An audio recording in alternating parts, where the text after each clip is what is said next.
We also have elements called inline elements. And these elements, what do? They just help us to identify content that is really important within a paragraph.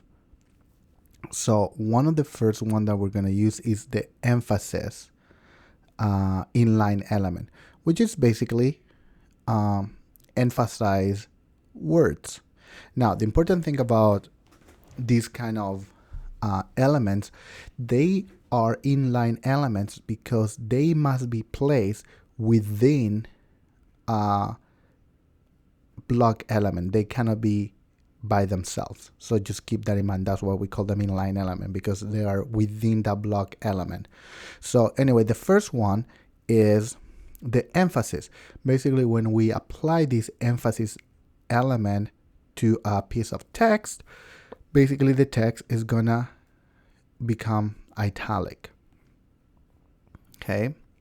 The second really widely used is the strong inline element, which basically what's going to do is going to format or is going to render as bold.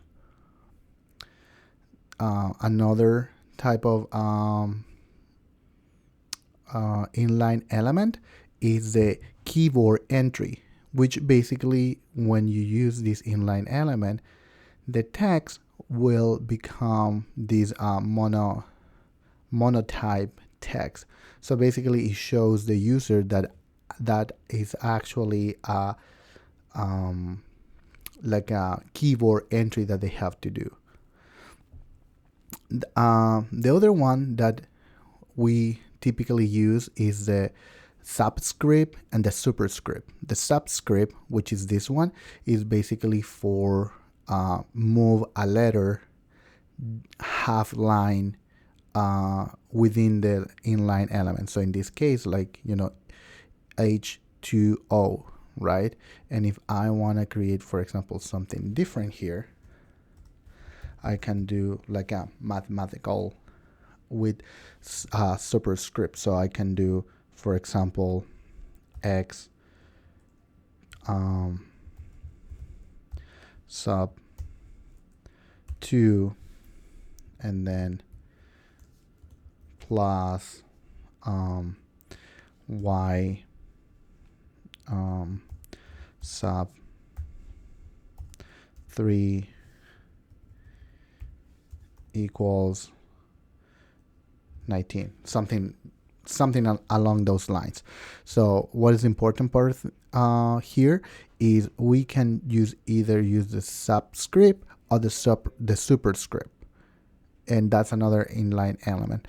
The last inline element is a little bit more tricky because technically, yes, it's an inline element, but it's not as we use it differently. So basically is this Q for quote inline element. Basically, when you want a quote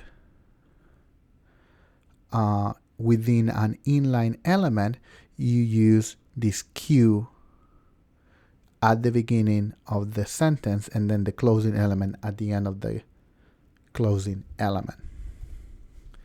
So these are the most common inline elements that we have.